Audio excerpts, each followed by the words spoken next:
Yeah, so I guess just to give you my background, I'm the Executive Vice President and General Manager here with the Everett AquaSox. This is my 13th season in working in minor league baseball. Okay. So I've worked with 4 different teams, the Nashville Sounds, the Rancho Cucamonga Quakes, which is in California, and the Fresno Grizzlies. So I've worked my way up in various roles, everything from concessions to selling tickets to overseeing merchandise and operations, and now been here in Everett. This is my 5th year running the team here in Everett and overseeing our staff and all the operations. Nice. Well, I'm sorry, let's start again from your name and Okay. your position. Sure. My name's Tom Backemeyer. I'm the Executive Vice President and General Manager with the Everett AquaSox. Great, thank you. So among all these teams, you said you've been with 4 teams, right? So Correct. far. What is the special things about AquaSox? You know what, I think the AquaSox are, it's a unique organization. You know, a few things. The name itself is different. The frog is kind of our trademark. So there's not very many frog logos, frog mascots in minor league baseball. So we kind of have a, yeah, it's great. It's a great logo. It's very popular. And then the second thing is just the league, the Northwest League. It's a great league. A lot of good spots to go on the road as far as the other visiting towns. And it's a very high quality of baseball too. The players that are coming to play here are either coming out of the draft or you know, some out of college, some out of high school, and it's a very competitive league, and it's a, you know, just a fun environment. The Northwest League has been around for a long time, and it's a good league to work in and for the players to play in. Nice. I've heard that rumor that Northwest has the most player which go up to MLB. Is that true? You know, I couldn't confirm that, but I can tell you that if you look at the Seattle Mariners roster today, there's numerous guys that have played for the AquaSox. Felix Hernandez played for the AquaSox in 2003. We've got Tom Wilhelmsen, played for the AquaSox, Yorvis Medina, Nick Franklin, and those are all guys that have played with the AquaSox within the last 4 to 5 years. So, you know, within 4 to 5 years, they've made it from Everett, which is short season baseball, up to the major leagues. So there's a lot that I can't tell you that it's the most, but a lot of players do make it from here. So it's been a lot of fun. I bet that's a very high ratio. Yeah. What do you think the ratio is? You know, I don't know if I can't give you an exact answer on that, other than to say that, like I said at the beginning, it's a very competitive league and it's a good baseball. And so I always tell people, even though this is, you know, short season A-ball, the players that are here are still at the very, you know, top percentage of baseball players in the world. So they're very talented. They're very good. They're just here to become more consistent. And as I mentioned, with all the players that are now on the Mariners roster, I think as a player here, I would imagine that it gives them a lot of hope and a lot of promise to see that, you know, just there's players that were here 2 or 3 or 4 years ago that are now playing in the major leagues. So I think as a player here, you can look at that and say, hey, you know, I have a chance. I could make it to the major leagues someday. So it's you know, it's a good quality of baseball. Definitely good for them, for their confidence. Yeah, absolutely. It's a big confidence builder to see that, you know, one example is Nick Franklin. He just got called up by the Mariners about a month ago. He played for us in 2009, and you know, he's already had a great start with the Mariners, and it's just fun to see you know, guys that were here that are having success at other minor league levels, and then ultimately fulfilling their dream of getting to the major leagues. You friend with them? No, not to that level. You know, I try to I let the players and the coaches do their thing. My job is to oversee the sales and marketing side of things, and the ballpark operations, the concessions, and the merchandise. But as far as on the field, you know, and what they're trying to do and developing their skills, that's all handled by the coaching staff. So you know, I know them. They know who I am, and you know, if they need something, we're there to help them. But for the most part, we try to stay separate in the fact that they report to their coaches, and we're just here to provide a venue for them to play in, and hopefully provide a lot of fans to watch them. So. Right. So your job is most importantly to get the fans, Yeah. buy the ticket, run the business. Can you talk a little bit about this? Sure, exactly. So you hit it on the head. My main job is to sell tickets and to sell sponsorships. And so ticket holders being in the stands and sponsors helping support the team are really what make our organization. So we've got 11 full-time year-round people on staff, and 9 out of the 11 sell either tickets or sponsorships. So we're really a sales organization with our main goal of going out and finding new customers, whether it, going out on face-to-face meetings throughout the off-season, meeting with potential companies that may want to sponsor the team, and then just making calls to fans trying to encourage them to buy tickets. Wow. So our job only exists if people are in the seats. Right. So you guys have seen a few games so far. Some have been good crowds, some have been not so good.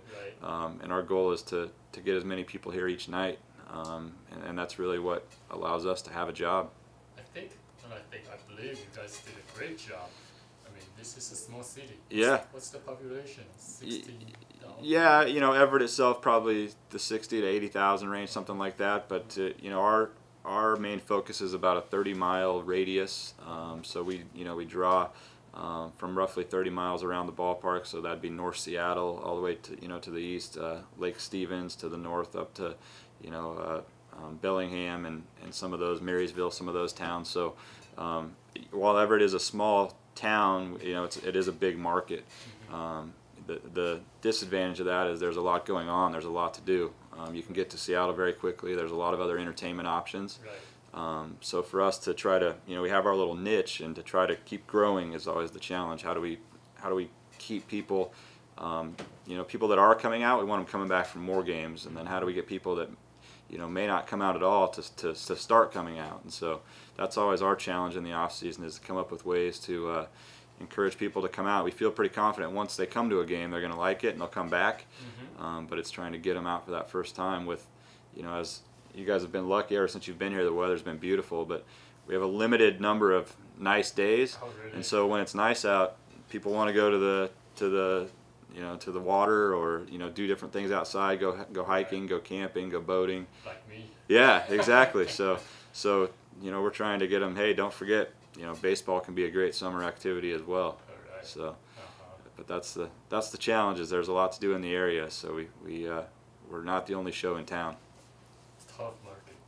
Yeah, it's tough, but it's also good in the fact that there's a lot of big businesses in the area. So the Boeings and the Tulalip Resort Casino and Safeco, and there's a lot of big headquarters in this area, so that helps us from a corporate sponsorship side of things.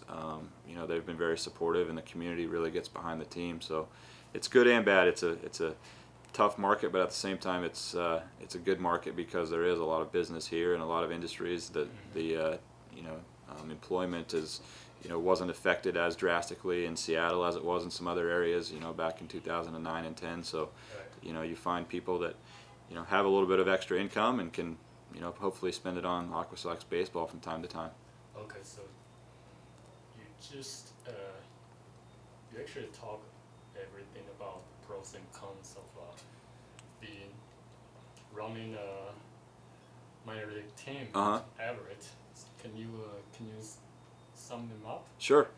Yeah. I think the pros are the AquaSox have been here since 1984, and we're kind of a staple in the community. So most people know of the AquaSox. We have a very good reputation, amongst the media, amongst the community, and so as a sales organization, when we're out on meetings or we're making calls, people know who we are. They like to talk to us. Doesn't mean they're always going to buy, but we have a good reputation. I think that's one of the pros.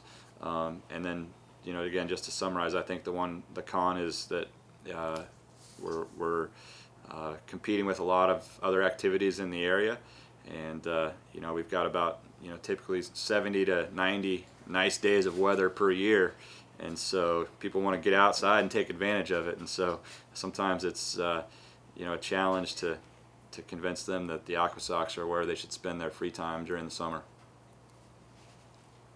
Feeling comfortable so far? I'm good, yeah. Ask as many questions as you like. So I like talking about the AquaSox and my job. So yeah, it's fun. That's why we're here. So you're talking about getting the fans in for the first time. Any trick about that? I don't think we know them. There's not a magic answer. If we knew it, the seats would be packed every night. But a lot of things that we do try are various promotions. So fireworks, giveaway items, this past Saturday night we had the Mike Zunino bobblehead, and we had lines that were blocks long at the gates. We do a lot of different ticket specials, where you can find various discounted ticket offers. So, yesterday we had an appearance by Reggie, who's just a promotional kind of mascot character, really just here to entertain. So to answer your question, there's not a magic way to get people in, but we do try a lot of different promotions, and you try a bunch. Some of them work, some of them don't. But the two that seem to never go away is fireworks and bobbleheads will always attract people. So those are always a couple of our staples. This year we'll have, I believe it's 7 or 8 fireworks shows. That they never seem to get old. Fans always come out for those. So I guess, like I said, to answer your question, I wish I knew the magic answer. I'd be place would be packed every night, but it's a matter of trying promotions and seeing which ones work. Oh well, you guys are doing very well. So. Yeah, weekends are always very good, and weeknights it's a little more difficult, but team's playing well, and that's helping also. You guys, do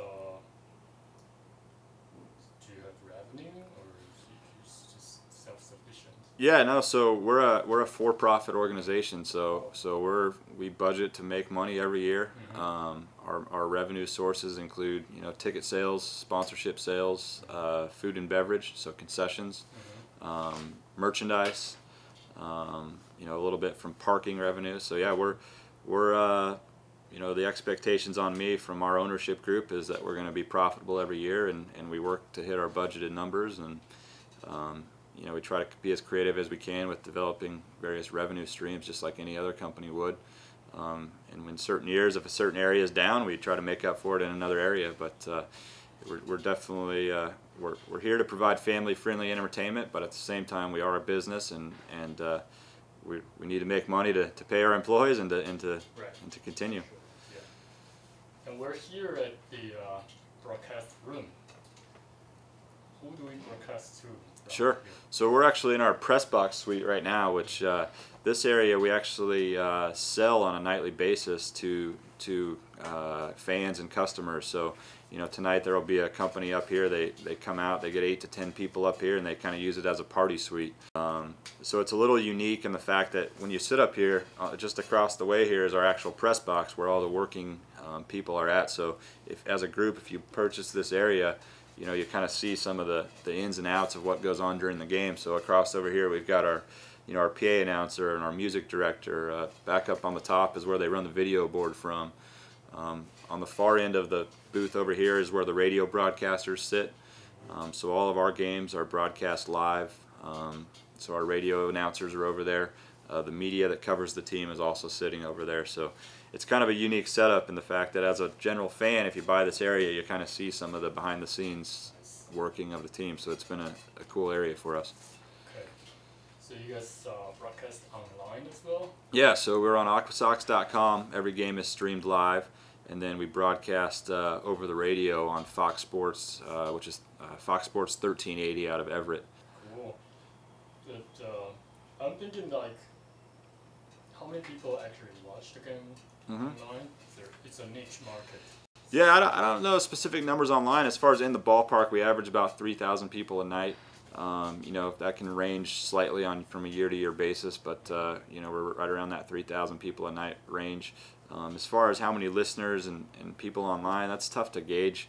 I know where most of our online listeners are coming from is players' families and friends, and people that are overseas. Yeah, exactly, overseas or just in other parts of the United States. Our games aren't televised, so if you're a family or a friend of one of these players, that's your option to follow the team is to listen to the radio. So I'm not sure exactly what the numbers would be, but like I said, most of our following would probably be people that have some sort of association with the players. Then why do you guys do this? Like, is there revenue from here? No, on the radio side, we do sell radio advertising. So if you listen to the games, the commercials that play, we're selling that advertising. As far as why we stream them on the internet, I think it's two things. Number one, it's to provide that broadcast to the families and friends of the players. It's a courtesy to them to do that. Right. But secondly, it's just another form of branding, another form of marketing. Is you know, who knows? Somebody may log on in South Carolina, and you know, he'll learn more about the AquaSox by listening to the broadcast. So, you know, obviously we're trying to expand our reach as much as possible, and these days, obviously, as you guys know, social media and internet, and that's the way to do it. So, streaming our games online is just a natural part of trying to market the team and promote the team, and hopefully make things bigger and better. Right, totally. So, how many people are like working on the broadcasting? Our broadcast is that we actually just have one broadcaster, so he calls all 76 games home and away. Wow. One person crew. What you'll find in the Northwest League is I believe all 8 of the teams have a one-person radio team. So you know, and that kind of comes back to we're a smaller organization, and we have to be careful on our expenses. And you know, we as you kind of mentioned, there's not a ton of revenue coming from a radio broadcast. It's more as a marketing tool and as a courtesy to the fans. So we have, you know, one broadcaster that travels with the team and calls all the games. And so that's one of the 11 staff you have. Correct. Yeah. During the off season, his name's Pat Dillon. Pat helps us sell corporate sponsorships. So he helps us, you know, the outfield billboards that you see out there and the ads and the programs. Pat helps us sell those during the off season, and then during the season, he's, you know, he's the voice of the AquaSox. So yeah, he's been here for a long time and does a really good job for us. What about those cameramen down there? They're interns? You know what? So our video director, I think you guys met Steve when we were up in Vancouver. Steve oversees our video board, and so he hires the camera people. I believe they're college students, but yeah, just contract workers that he hires to help out. But it's a great place, you know, for somebody in that industry to kind of get a start and get a feel for how to film sports. And so you know, the video board's new to us, and we put it in 2009. So we didn't have a video board before that. So each year, you know, we've kind of progressively done more and more, and you know, really, it's the video board's there to entertain the fans and to make the games entertaining. So it is. It's very entertaining. yeah, we try to do all kinds of different features and different promotions, and keep the interest of the fans while the game's not actually going on. Okay. How do you choose the star players on the team and promote them? That's a really good question. You know what? What's really different about minor league baseball from Major League Baseball is we don't usually promote one specific player because we never know when they're gonna potentially move on. So you can't. And the other thing is, you know, we won't have our roster until, you know, 3 or 4 days before the season starts. So whereas like a Major League team, you know, the Mariners can promote Felix Hernandez year-round and put him on all their pocket schedules and all that kind of stuff because they know he's going to be there. For us, we don't have the opportunity to do that. So when we're leading into a season, we're usually promoting kind of the family-friendly, the entertainment aspect of it. The baseball game itself and the players, we don't promote that as much because we don't know who's going to be on the roster. Once the players get here during the season, you know, we'll promote a little bit as far as, you know, putting various players, you know, their profiles that we do on the video board or pictures in the programs, things like that. But you know, we're promoting the environment and the entertainment aspect, and it's kind of like, oh, by the way, there's a game going on the side.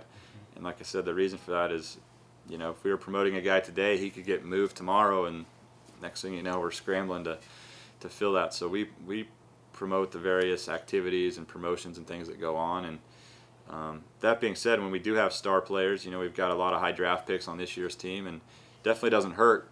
We love having the high draft picks. They have a little notoriety and name recognition with them, which helps us ultimately sell tickets. So, nice. For example? Yeah, for example, I mean, this year we've got Justin Seeger, who's the brother of Kyle Seeger with the Mariners, so he's got a lot of name recognition. DJ Peterson, who's the first round pick of the Mariners this year, I believe the 12th overall selection, so he's got a lot of notoriety. Out of the University of New Mexico, so out of college.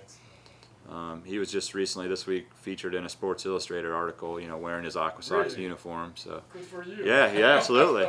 So that's a huge publication, and it's actually out there now. You guys could pick it up. All right, I will. Yeah, so DJ's in there. We've got Austin Wilson, who's a second round pick.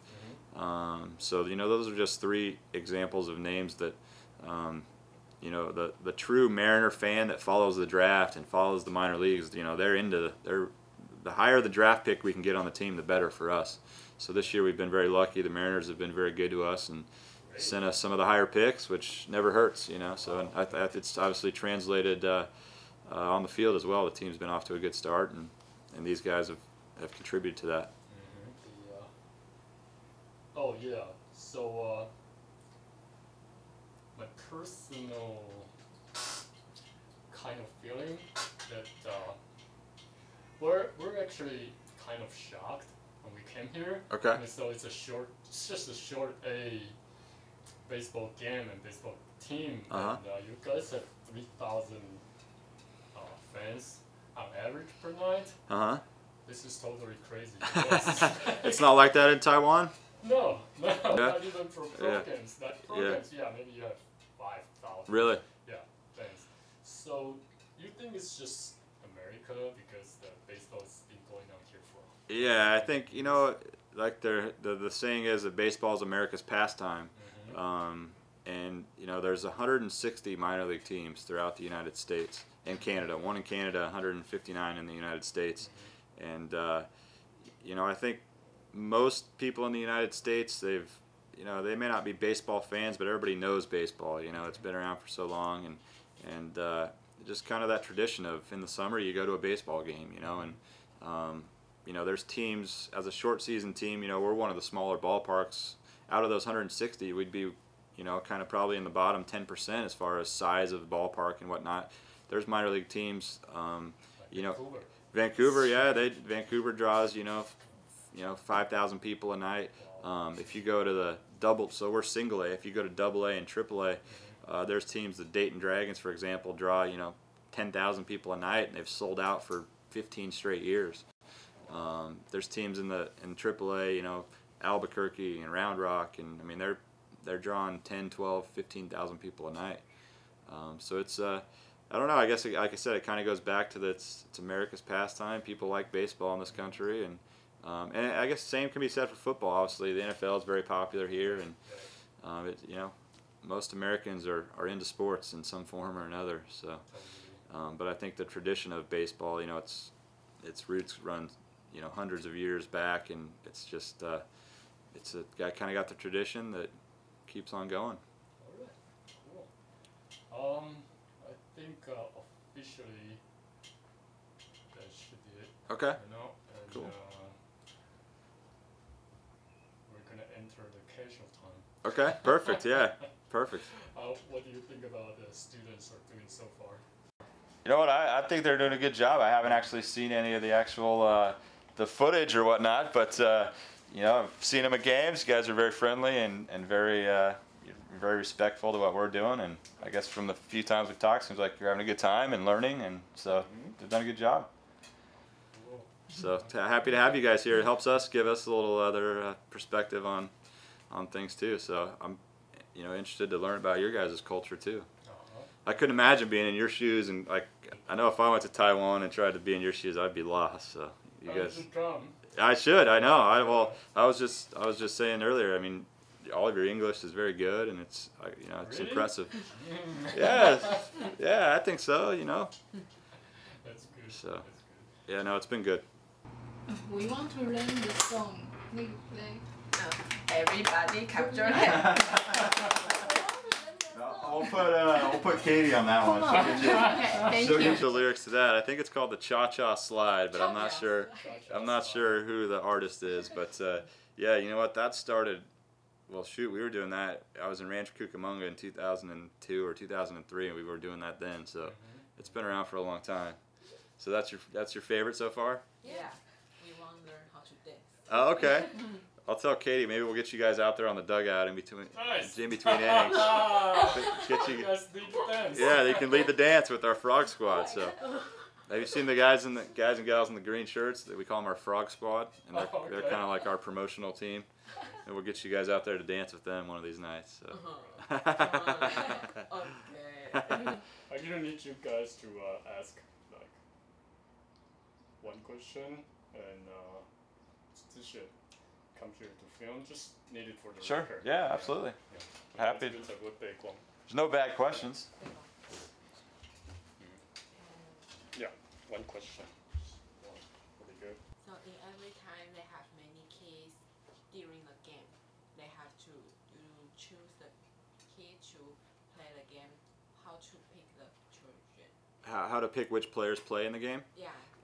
So that's when you'll have a chance to talk to Rob next, and that's Rob's decision. So he's the manager, and he makes out what they call the lineup. So each day, he picks, which players he wants to play that day, and so, it's usually based on, who's playing well, and there's a lot of factors that go into it as far as who he thinks will give us the best chance to win the game that night. So he puts together the lineup, 2 or 3 hours before the game, and that's what we go with. So I don't have any input on that other than, like I said, we're here to provide them an environment that is conducive to winning games, and Rob and his staff up there make the decision of who's going to play and who's going to pitch.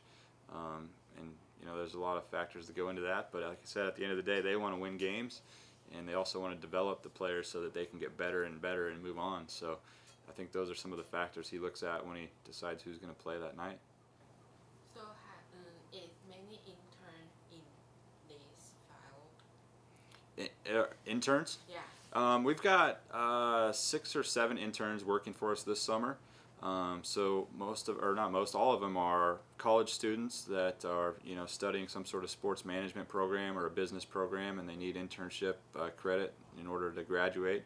So we have them in various areas. We've got a couple that help us in ticketing, a couple that help us in media relations, a couple that help us in marketing and promotions. So we try to bring in 6 or 7 each year. I started as an intern when I first started in baseball. I think it's important for everybody to do an intern. Yeah, I was an intern in Nashville with the Nashville Sounds. What did you do? I actually started in concessions, and I had no idea.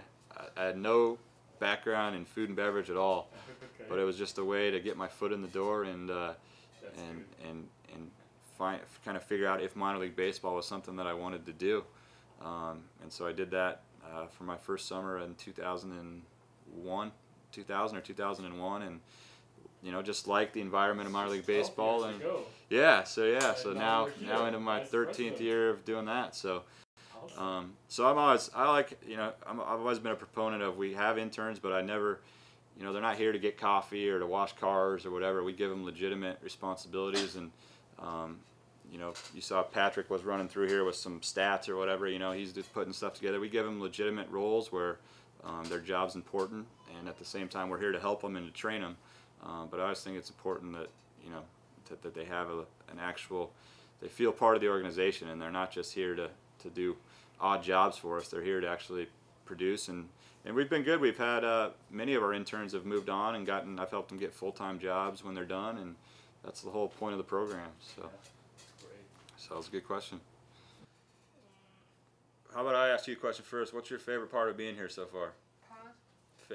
Favorite part of being in the United States and following the AquaSox so far? Oh, I think this field is happier than Happy, yeah? Taiwan. Oh, really? So I like to see the game at America. How do you design the activities in this stadium? Oh, good. So that's a good question. The promotion. So during the off season, we've got 9 months where there's no games, so we'll have staff meetings, and we'll try to come up with ideas of, it's kind of twofold. We want ideas that will entertain the crowd, and we want ideas that will help sell tickets and bring people to the game. So we kind of collaborate as a staff. We meet weekly throughout the off season. We have what we call marketing meetings, where we just will bounce around ideas and say, hey, does anybody have an idea for a crazy promotion this year, or a crazy giveaway, or something different? And so we'll do that. And then the other thing is, I'll travel to, there's 3 or 4 conferences and meetings in the off season, so we'll travel to those meetings where all the 160 teams meet up. There'll be 2 or 3 representatives from each team, and we get together and we have meetings, and we try to pick the brains of other minor league teams. Hey, what worked for you guys, or what didn't work? And so there's a lot of sharing ideas from the various teams, and I always say that there's nothing wrong with stealing a good idea from another team if it works. Why you don't need to reinvent it. If the Spokane Indians have a great promotion that's helping bring people to the ballpark, we'll try to run the same thing. So we combination of meeting as a staff and then also meeting with people with other teams and just trying to see what's been successful. And sometimes you try a promotion and it doesn't work at all. Lesson learned. You just don't do that one again. But other times you you get one that does really well, and you keep it and use it for future seasons. So it's a good question. You set a goal that how many people get into the AquaSox and earn how much money? So set a goal for the company or for the team as far as how many people come and how much money? Yeah. Sure. Yeah, that would go back to I have a budgeting process that we start in October of each year for the following year. So in each October we sit down and we put together a budget of what our expectations are as far as number of people in the ballpark, what our goals will be for ticket sales for that year, what our goals will be for sponsorship sales, and etc. So we lay out a pretty extensive budget, and so then those are the expectations that I then provide to our staff, and we work the following months to make those happen. So yeah, we set goals each year. Sometimes we hit them, sometimes we don't. But my boss, who is the owner of the team, their expectation is that we'll hit those goals that we set out. Yeah. So you need to find a response.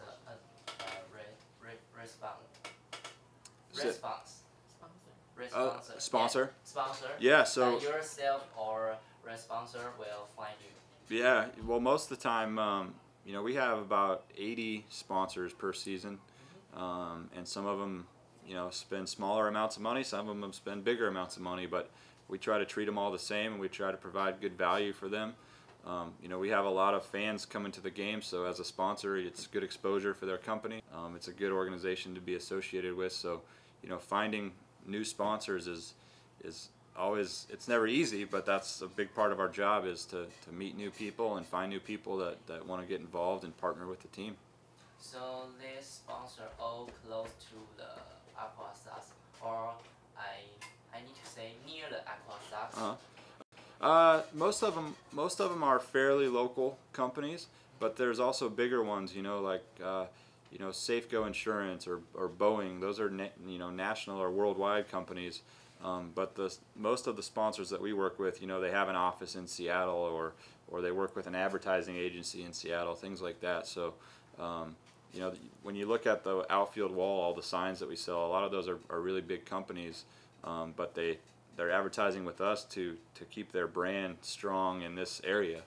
And so if Fred Meyer, for example, is a huge chain store that's all over the Northwest, but they've advertised with us for years because there's 7 or 8 Fred Meyer locations in the area, and so they just want that presence of being involved. And then also for other companies, it may not be advertising as much, it's more of a community support thing. They like to support local companies and local organizations, and so we have some of those as well.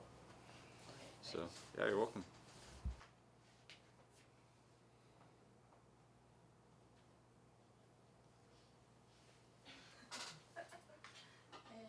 During the game and between the inning, there are many active about children.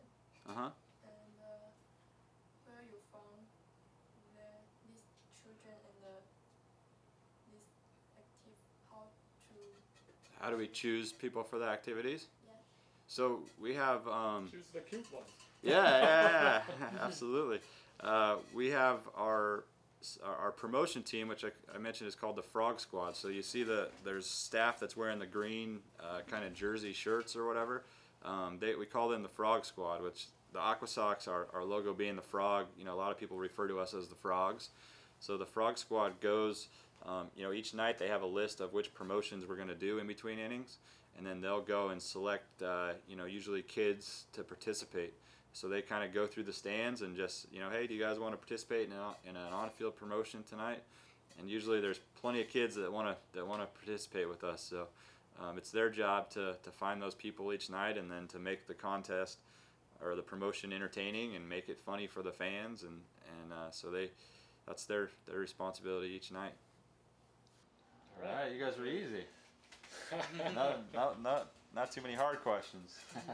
You're expecting hard questions? No. Cool. Well, that's So a do you want me great to? interview. Do you want to?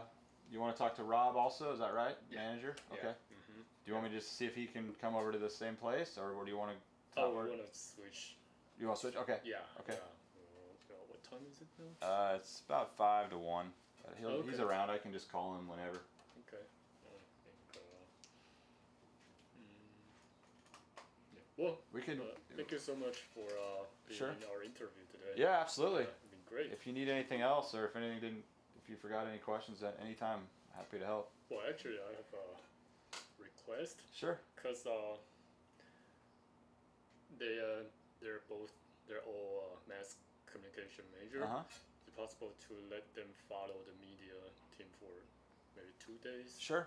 See how you guys run the media. Yeah. There. Yeah. And like, Yeah. Why don't we pick? Because when we come back, we play 3 games the next time. We can pick a couple of those games, and I'll get you with Katie, and she can kind of. She can have you guys up in the press box during the game and show you what these guys are doing up here. And great. I think we come back on a Monday, Tuesday, Wednesday. Okay. So maybe like that Tuesday and Wednesday or something like that. But I'll get Katie with you guys, and happy to do that. And you'll also see when you're up here, you'll see Steve and the video board stuff that they're doing up here too. So that would probably be Awesome. beneficial. That would be great. Yeah. You can even maybe let him broadcast one play. Yeah. He's our anchor. Okay. In Taiwan. He Oh, you are? Yeah, I did all the high school games. Oh wow. Yeah. Very cool. Yeah. Very cool. Yeah, we can anchor one play in Chinese. Yeah. There you go. There you Works go. or not. So is your favorite sport baseball, or what's the most popular sport in Taiwan? Basketball. Basketball. Okay. Yeah. Baseball. Baseball. Oh, baseball. Yeah, basketball. Gotcha. He was a player. Oh, cool. So you think you could play with these guys? No, I just play in the elementary school. Oh, okay. So have you guys spent a lot of time with Chin outside of? You've been to the host family? I know you said, but Yeah. outside of you guys are getting to know him a little bit, or did you already know him before? Did you already know him before or Yeah. You guys knew him before. a little bit? Okay. Yeah. Good. Well, let me know where you want me to have Rob go, and maybe we could just. Do you want to just go up and set up kind of outside of his office up there?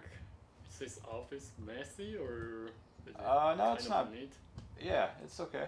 I Okay. can ask him if he's okay with that. I think he'll be fine. Okay.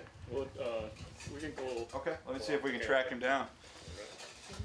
You're welcome. Thank you guys. Thank you.